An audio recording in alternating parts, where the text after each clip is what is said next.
Hi guys, it's Kirsty. In today's video, I want to talk about unconditional other acceptance. So you'll see on this channel, there's videos by myself and others about unconditional acceptance generally. And there are a couple of videos about unconditional life acceptance and unconditional self-acceptance. So the third part of that triangle is unconditional other acceptance, which can help us along our OCD recovery journey, but also just going forward outside of our OCD recovery in general life. But before I go into that, I would like to ask, please do subscribe by clicking on the subscribe button below in order to stay up to date with new videos as they're released. So I just want to begin talking about what the information I'm going to be talking about is based on. So on the reading list, you'll see that there are two books by Albert Ellis. One of the books is Stubbornly Refuse to Make Yourself Miserable About Anything, Yes, Anything. And in that book, Albert Ellis talks about how we can reduce our emotional suffering by disputing our irrational beliefs and changing them into more rational beliefs. And these irrational beliefs might be about ourselves and how we should be, or how our life should be, or how other people should be and behave. And if we are able to change our irrational beliefs into more rational and flexible beliefs, then we can better reach a kind of a state of unconditional acceptance, which means that our emotional suffering is dramatically reduced. So unconditional acceptance, as I said, can refer to unconditional life, unconditional self, or unconditional other acceptance. And what this means is that we don't necessarily have to upset ourselves the way we used to about certain conditions in life, or about certain behaviours that we exhibit or that other people exhibit. And as I have said in another video that I've recently done about just an overview about acceptance generally, the acceptance is an agreement. So if we reach this kind of, if we can help ourselves to have unconditional acceptance, it is an agreement. Like, for example, as I'll be talking about with unconditional other acceptance in this video, it won't be necessarily agreement with, the way somebody else is behaving or their beliefs. So we're not suddenly going to be going from disliking and not being able to accept somebody else to agreement. It's not agreement, it's acknowledging the way somebody is or the way somebody behaves, and not putting up like an extreme resistance against it by essentially acting, sort of allowing it to make us feel anxious or depressed or just really furious and outraged. So like with unconditional self-acceptance, unconditional other acceptance is acknowledging who another person may be, what they do, without making kind of an overall weighted judgment about their worth as a human being, or their kind of, we're putting a label on them to say that they're completely good or completely bad based on their behaviours or beliefs. So, for example, like with unconditional self-acceptance, seeing other people as people who are capable of both good and bad acts, rather than seeing them as either good or bad. We don't have to make an overall weighted judgment of that person just based on some of the things that they say, some of the things they stand for, they believe, they do. So in order to kind of reach this point, we need to examine where we might be holding irrational beliefs about other people or about that person. So it might be that I want to give some examples here just to try and explain this a bit more clearly. So, for example, if you might be, you've been going home ruminating, furious about your manager at work. Maybe you're going home and you're drinking just to try and calm your nerves down about them. or like, you're drinking more than usual, for example, because they're winding you up so much and it's really stressing you and you're ruminating, or like you're going home and you're just talking to your partner non-stop about how rubbish and awful your manager is. Here, based on the way your manager maybe is treating you recently, you're making kind of an overall judgment of the fact that your manager is just unacceptable and their behavior is unacceptable, essentially.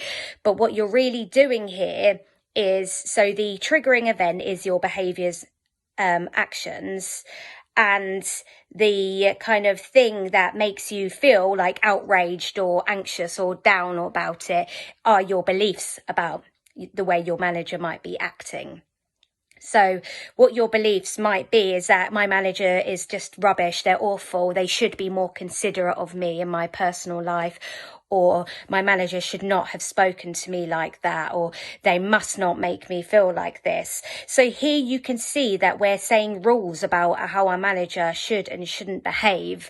We're saying they must be more considerate or they shouldn't behave like that. And you can immediately see where you're using words like should and must, that there are that you're being irrational, because there are no rules of the universe to say that your manager should be like this or they must be like this. Secondly, you're also kind of maybe, because you're so fuming about your manager's behaviour based on maybe the way they've acted on this occasion, or on some occasions maybe being inconsiderate or not spoken to you in a way that you felt they should speak to you. You might be writing them off completely as a person, essentially say, they're just rubbish, they're a terrible manager, they're just completely incompetent as a manager. And of course, when you're doing that, then that's another way that you're kind of not accepting your manager. Maybe you're missing out on acknowledging certain positive aspects of your manager. Maybe, at least they achieve good results, or maybe sometimes they can be a good coach. So if you were to look at it like that a bit more objectively, you can see that they're not completely rubbish at all times, just based on the way they've been behaving towards you more recently that's led you to feeling a certain way. And you can work on reducing your emotional disturbance so that it doesn't cause you to kind of act against your own best interests, like, for example, drinking more than usual, or going, just bitching about them all the time to your partner or something, or even moaning to your work colleagues and creating a bit of a toxic environment, or being rude to your manager or something. A lot of these things are behaviors that are against your own best interests, and you're doing that because you're feeling so angry or so anxious or down. And the reason you're feeling so angry or anxious or down is because of the irrational beliefs that you hold about how you think your boss should be acting. Now, if you were to change these irrational beliefs into something more rational and flexible, which I'll talk about in a minute, you can bring these kind of feelings of rage and anxiety and depression to irritation or feeling low, for example. And if you can sort of taper down these sort of really extreme emotions into something more, you can't get rid of the human negative emotions. That's just, humans feel good and bad. We're humans. We can't eliminate all negative feelings, because not all negative feelings are bad, because some of them spur us to take action. So, for example, in this situation, you might feel irritated or concerned at the way your bosses acted. Which may spur you to think about, okay, now what's the best way to approach this situation? Do I need to sit down and speak to my manager? Do I need to go to, have a word of HR, or maybe speak to a trusted colleague to find out, if they're experiencing the same thing? So can you see the difference in the two behaviours? So if you bring the extreme emotions, as Albert Ellis refers to as emotional disturbances, such as rage, anxiety and depression, if we bring them down into a more kind of not as extreme negative emotion rather than an emotional disturbance, by being more rational, then it can help us to take necessary action that is in our own best interests, rather than kind of acting out in the heat of the moment, in the heat of that particular emotion.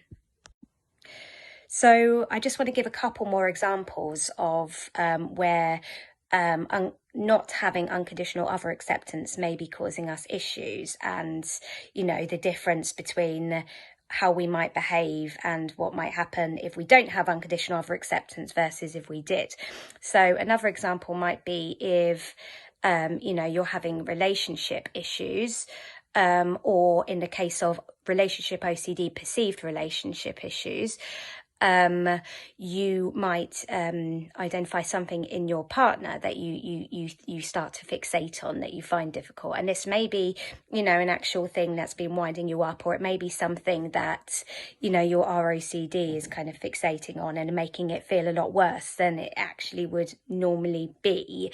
Obviously, we don't know that for certain. A part of OCD recovery, as always, is tolerating uncertainty. But I'm just saying this could be one or the other, or somewhere in between, mixture of the two.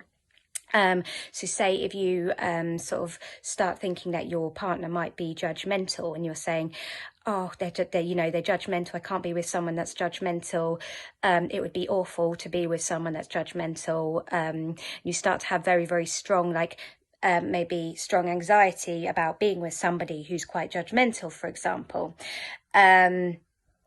Whereas here you could start to, if you had unconditional self-acceptance, firstly, you might consider the fact that just because somebody has, some tendencies towards being a certain way, certain beliefs or behaviours, it doesn't take away all of the good stuff about that person. So, somebody might be a bit judgmental, or they might be quite selfish sometimes in some situations, but it doesn't mean that they're not also capable of being very helpful, sometimes very loving, very supportive.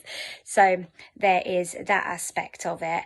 Also, there's kind of, you might even have a tendency, if somebody acts judgmental on one particular occasion, you might have a tendency to label them as judgmental at all times. Or if if somebody is lazy in a certain area, you might label them as being lazy, just over, oh, so-and-so is lazy. Or it might be like in relationship, for example, my partner's lazy, I can't be with someone who's lazy, when in fact, actually, that person may only be lazy in a certain area of their life, whereas they're not necessarily going to be lazy in another area of their life.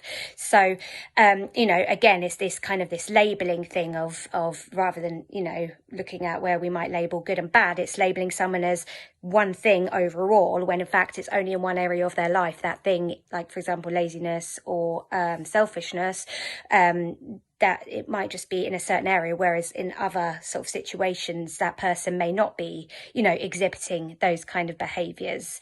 So is that, and then you may, you can wind yourself up about that. You can find yourself leaving a perfectly good relationship, for example, just based on thinking that you can't accept this one aspect of somebody, when in fact, actually, you could accept it, and you could bring your feelings about it down from anxiety or rage down to just simple irritation from time to time, and you don't need to ruminate over it, and don't need to necessarily end a perfectly good relationship based on just one thing that you've decided about somebody else. I do also want to mention here that when it comes to OCD recovery, unconditional other acceptance can help us with unconditional self-acceptance, and vice versa. A lot of OCD themes might be focused on around you and a sort of person that you are. But in order to help you kind of unconditionally accept yourself, you can look at other people and start to kind of try and develop a bit more compassion for them being the way they are in their situations, to help you, reach that point of unconditional self-acceptance if you're having, taboo themed obsessions or something like that. So now I want to talk about how we can work on increasing our unconditional other acceptance. So I mentioned earlier looking for, if you're finding yourself raging about somebody, looking at where you're using words such as should or must, there you can identify your irrational beliefs about what you're thinking about how those other people ought to be. And really, when you're having irrational beliefs, when you're saying something should, or somebody should be like this or must be like this, you're kind of having rules about the universe and how it should all be. Unfortunately, you're not God. So, if God does exist, we don't actually know. And it depends on one's religious beliefs, of course. But you're referring to yourself, you're almost seeing yourself in a godlike way, thinking that you have control over the way somebody can behave or how life should always be, when in fact you don't. So if you think, strongly hold on to somebody should act a certain way, they should not be this way, they shouldn't talk this way, you're going to be winding yourself up, massively disturbing yourself about this, because you can't control the way that person behaves. Also, good to remember here when we're disputing these irrational beliefs is to consider that other people have different perspectives to you. They have, different, they have different biological makeups, firstly. They have been brought up in a different way. They've had different life experiences to you. They may have different cultural or religious beliefs, or cultural and religious beliefs, like behaviors, for example, where certain things are more heavily accepted in certain cultures and religions than others. And all of these things to consider. And when you're considering this, having compassion for somebody else as well, remembering that as a human being, they suffer in the same way that you do. And it may not be suffering over the same kinds of things as you, but they will still suffer in some ways, and remembering that. And that can kind of help soften some of the rage you might hold about other people and some of their behaviors. It also helps to consider the fact that some people may act in what may seem an unacceptable way to you, because that they may not be necessarily they may be suffering from some kind of mental illness that maybe affects their judgment about certain things, or reduces how much empathy that they're able to feel, and things like this. And it doesn't mean that you have to agree with that person or the way they behave. And it doesn't even mean that necessarily you have to accept their behaviors. But it doesn't mean that you have to not accept them as a person. You can not accept their behaviors, but accept their existence as a person, and not necessarily judge their worth as a human being based on the way that they behave. And, the more you can practice this acceptance of other people, and this compassion for other people, remembering the suffering that they may have at some point in their life, or they may have already experienced, and their cultural beliefs, and, maybe they've had early life trauma that's affected the way, that they act. It can help you also deeper instill your feelings of unconditional self-acceptance as well, which enables you to be more flexible in your thinking about you, and allows you to be a bit more, it will reduce how many things that OCD can get you stuck on, to be honest. So it can be really helpful in your OCD recovery in that respect, in terms of helping to further instill unconditional self-acceptance, if we can practice unconditional other-acceptance as well. But unconditional other-acceptance, we don't want to be coming home and ruminating about how somebody else has behaved. We want to be having a nice evening, and you can feel a bit irritated, but it's nice if you can focus on something positive for yourself and you're not dwelling on it all evening. Whereas if you can't accept the way somebody else is, you'll find yourself, your thoughts will be just consumed with that other person.